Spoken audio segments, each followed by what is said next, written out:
അസ്സലാമു അലൈക്കും. ഇന്നത്തെ ഈ വീഡിയോ കൊടൈക്കനാലിലെ സെക്കൻഡ് ഡേയ്സിലെ വീഡിയോ ആണ്. അപ്പം നമ്മൾ റൂമെല്ലാം വെക്കേറ്റ് ചെയ്ത് ബാക്കിയുള്ള സ്ഥലങ്ങളൊക്കെ കണ്ടു കഴിഞ്ഞ് നേരെ നാട്ടിലേക്ക് വരാം എന്ന കണക്കൂട്ടലിലാണ് നമ്മൾ ആദ്യം വില്ലയെല്ലാം വെക്കേറ്റ് ചെയ്ത് ഇറങ്ങുന്നത്. കണക്കൂട്ടലെല്ലാം പാതി വഴി തെറ്റിപ്പോയി. അതൊക്കെ ഞാൻ കാണിച്ചു തരാം എങ്ങനെയാണെന്നുള്ളത്. അപ്പോൾ നമ്മൾ ആദ്യമായിട്ട് പോയത് ബ്രേക്ക്ഫാസ്റ്റ് ഒക്കെ കഴിക്കുന്നതിന് മുമ്പ് തന്നെ നമ്മൾ ബ്രയാൻ പാർക്കിലേക്കാണ് പോയത്. പാർക്കിൽ വളരെയധികം പൂക്കളൊന്നുമില്ല. പൂക്കളെല്ലാം ഏതാണ്ട് മെയ് മാസത്തോടു കൂടിയേ പൂക്കളൊക്കെ ആകത്തുള്ളൂ. ചെടികളൊക്കെ വെട്ടി നിർത്തിയിരിക്കുകയും റോസൊക്കെ വെട്ടി നിർത്തി അതൊക്കെ നല്ല മുട്ടോടു കൂടി കിളിച്ച് വരുന്ന കാര്യങ്ങളെ നമ്മൾ കണ്ടോളൂ. പൂക്കളൊക്കെ വളരെ കുറവായിരുന്നു. അല്ലാതെ തന്നെ കുറേ അതിൽ കാണാനുണ്ടായിരുന്ന കുറേ കാഴ്ചകൾ നമ്മൾ കണ്ട്. കുറേ കാഴ്ചകൾ എന്ന് പറഞ്ഞാൽ നല്ല നല്ല സീനറികളും നല്ല ചെടികളും പൂക്കളൊക്കെ വളരെ കുറവാണെങ്കിലും ചെടികളൊക്കെ വെട്ടി നിർത്തിയിരിക്കുന്നതൊക്കെ കാണാൻ നല്ല ഭംഗിയായിരുന്നു. അങ്ങനെ നമ്മൾ ആ കാഴ്ചകളൊക്കെ കണ്ടതിന് ശേഷം പിന്നെ പോയത് ബ്രേക്ക്ഫാസ്റ്റൊക്കെ കഴിക്കാനാണ്. അതൊക്കെ കഴിച്ച് കഴിഞ്ഞിട്ട് പിന്നെ നമ്മൾ പോയത് റോസ് ഗാർഡനിലേക്കാണ്. അപ്പോൾ റോസ് ഗാർഡനിലേക്ക് പോകുന്ന വഴിയിൽ തന്നെയാണ് പിന്നീട് നമുക്ക് കാണാനുള്ള എല്ലാ കാര്യങ്ങളും ഉള്ളത്. അങ്ങനെ തന്നെ ആ വഴിയിലൂടെ തന്നെ നമ്മൾ എല്ലാം കണ്ട് ഇറങ്ങി വരുന്നത് നേരെ നമുക്ക് നാട്ടിലേക്ക് വരാനുള്ള വഴിയിലൂടെയാണ്. പക്ഷേ കണക്കൂട്ടലെല്ലാം തെറ്റിച്ചൊരു യാത്രയായിരുന്നു ആ സെക്കൻഡ് ഡേയിലുള്ള യാത്ര.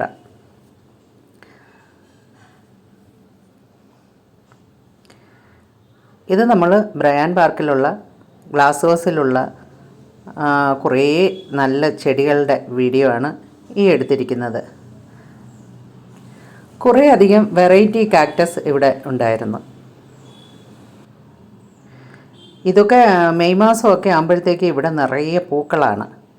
അപ്പോൾ ഇതിനു മുമ്പ് പോയിട്ടുള്ളപ്പോൾ ഞാൻ അങ്ങനെയാണ് ഈ ഗ്ലാസ് ഹൗസിനുള്ളിൽ കണ്ടിരിക്കുന്നത്. നിറയെ പൂക്കളോട് കൂടിയാണ് കണ്ടിരിക്കുന്നത്. മെയ് മാസത്തിലാണ് ഇവിടുത്തെ ഫ്ലവർ ഷോ. അപ്പോഴൊക്കെയും ഈ ഉണങ്ങി നിൽക്കുന്ന ചെടികളെല്ലാം അങ്ങ് പൂക്കുകയും തളിർക്കുകയും ഒക്കെ ചെയ്യുന്നത് നമുക്ക് കാണാൻ സാധിക്കും. ഇവിടെയും നല്ല തണുപ്പൊക്കെ ആയിരുന്നെങ്കിലും ഭയങ്കര വെയിലായിരുന്നു. അത് കാരണം ചെടികളൊക്കെ വല്ലാണ്ട് ഈ കാട്ടുപൂക്കളും കാട്ടുചെടികളും ഒക്കെ കരിഞ്ഞ് ഉണങ്ങി നിൽക്കുന്നത് നമുക്ക് കാണാൻ സാധിക്കും. അത് നമുക്ക് പോകുന്ന വഴിയിലൊക്കെ കാട്ടുപൂക്കളൊക്കെ ഉണങ്ങി കരിഞ്ഞ് അതിൻ്റെ ചെടികളൊക്കെ ഉണങ്ങി കരിഞ്ഞൊക്കെ നിൽക്കുന്നത് കാണാമായിരുന്നു. അപ്പോൾ ഞങ്ങൾ അപ്പോൾ ഈ ഗാർഡൻ വൃത്തിയാക്കുന്നവർ എന്നെ പറയുന്നുണ്ടായിരുന്നു ഇന്നലെ രാത്രിയിലാണ് നല്ലൊരു മഴ കിട്ടിയതെന്ന് പറയുന്നുണ്ട്. പിന്നെ ഞങ്ങൾ വരുന്ന ആ 3 ദിവസവും നല്ല മഴയായിരുന്നു. ഒരു സന്ധ്യ ആകുന്നതോടുകൂടി നല്ല മഴയായിരുന്നു. അപ്പോൾ നമുക്ക് ഈ മനോഹരമായ കാഴ്ചകളെല്ലാം ബ്രയാൻ പാർക്കിലെയും റോസ് ഗാർഡനിലെയും കണ്ടുവരാം. അതിനുശേഷം ഉണ്ടായ സംഭവങ്ങൾ ഞാൻ കാണിച്ചു തരാം.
ബ്രയാൻ പാർക്കൊക്കെ കണ്ടു കഴിഞ്ഞ് പിന്നീട് വന്നത് റോസ് ഗാർഡനിലേക്കാണ്. അപ്പോൾ റോസ് ഗാർഡൻ കുറേയേറെ നടക്കാനുണ്ട്. അപ്പം ആ ഒരു സമയമായപ്പോഴത്തേക്ക് ഒരു 11 മണി കഴിഞ്ഞപ്പോഴത്തേക്ക് നമുക്ക് നല്ല വെയിലും ഒക്കെ തുടങ്ങി. അത് കാരണം നടക്കാൻ നല്ല ബുദ്ധിമുട്ടുണ്ടായിരുന്നു, കാരണം വെയിൽ ശക്തിയായിട്ട് അടിക്കുന്നുണ്ടായിരുന്നു. പൂക്കളൊക്കെ വളരെ കുറവായിരുന്നെങ്കിലും ഉള്ള പൂക്കൾ നല്ല ഭംഗിയുള്ളതും വളരെ ഓരോ ബക്കറ്റിൻ്റെ അത്രയുമുള്ള പൂക്കളൊക്കെ ആയിരുന്നു. റോസ് ഗാർഡനിലെ റോസുകളൊക്കെ നല്ല ഭംഗിയുള്ള പൂക്കളായിരുന്നു. കുറച്ച് പൂക്കൾ മാത്രമേ ഉണ്ടായിരുന്നെങ്കിലും ഉള്ള പൂക്കളൊക്കെ നല്ല വലിപ്പമുള്ളതായിരുന്നു. അങ്ങനെ മനോഹരമായ ആ കാഴ്ചകളും കണ്ടതിന് ശേഷമാണ് അവിടെ നിന്നാണ് നമ്മൾ ഗുണ കേവിലേക്ക് പോകാനും അവിടെ 1-2 വ്യൂ പോയിൻ്റുകളുണ്ട്. അപ്പോൾ അതൊക്കെ കാണാനായിട്ട് നമുക്ക് ആ വഴി തന്നെ അങ്ങനെ വരാം. അങ്ങനെയാണ് നമ്മൾ റോസ് ഗാർഡനിൽ നിന്നെല്ലാം കണ്ടു കഴിഞ്ഞ് നേരെ ഗുണ കേവിലേക്കാണ് പോയത്.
അങ്ങനെ ഈ പാർക്കിലെ കാഴ്ചകളെല്ലാം കണ്ടു കഴിഞ്ഞ് നമ്മൾ ഇവിടെ നിന്ന് നേരെ ഗുണ കേവിലേക്ക് പോയി ഏതാണ്ട് കുറച്ചങ്ങ് 1 കിലോമീറ്ററോളം നമ്മൾ വണ്ടി ഓടി അങ്ങ് ചെന്നപ്പോഴത്തേക്ക് പിന്നീട് മൊത്തം വണ്ടികളുടെ ബ്ലോക്കെന്ന് പറഞ്ഞാലും തീരത്തില്ല. കാരണം ഉറുമ്പഴിയുന്ന ആ ഒരു അവസ്ഥയിലായിപ്പോയി. നമ്മൾ മണിക്കൂറുകളോളം നമ്മൾ ഓരോ ഭാഗത്തും വണ്ടി നിർത്തി കുറേ നേരം വെയിറ്റ് ചെയ്തതിന് ശേഷം വണ്ടി പോകുന്നത്.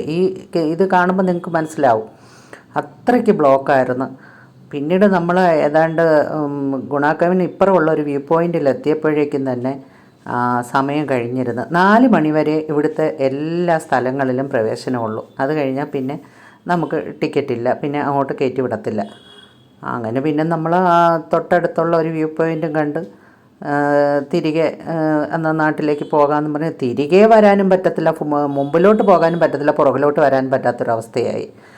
ഈ വ്യൂ പോയിൻറ്റിൽ തന്നെ നമ്മൾ ചെന്നപ്പോൾ ഇത്രയും കോടയൊന്നും ഇല്ലായിരുന്നു. നമ്മൾ ചെന്നങ്ങോട്ട് ഒരു 10 മിനിറ്റ് കഴിഞ്ഞപ്പോഴത്തേക്ക് നല്ല കോട ഇറങ്ങാൻ തുടങ്ങി. കോടമഞ്ഞിൻ്റെ ആ ഒരു വരവ് ഒരു ഭയങ്കര വരവായിരുന്നു. അത് നിങ്ങൾക്ക് ഇതിൽ കാണുമ്പോൾ മനസ്സിലാവും. ഇതേ കണ്ടോ, നമ്മൾ ചെന്നപ്പോൾ ഉള്ളൊരവസ്ഥയല്ല ഇപ്പോഴും.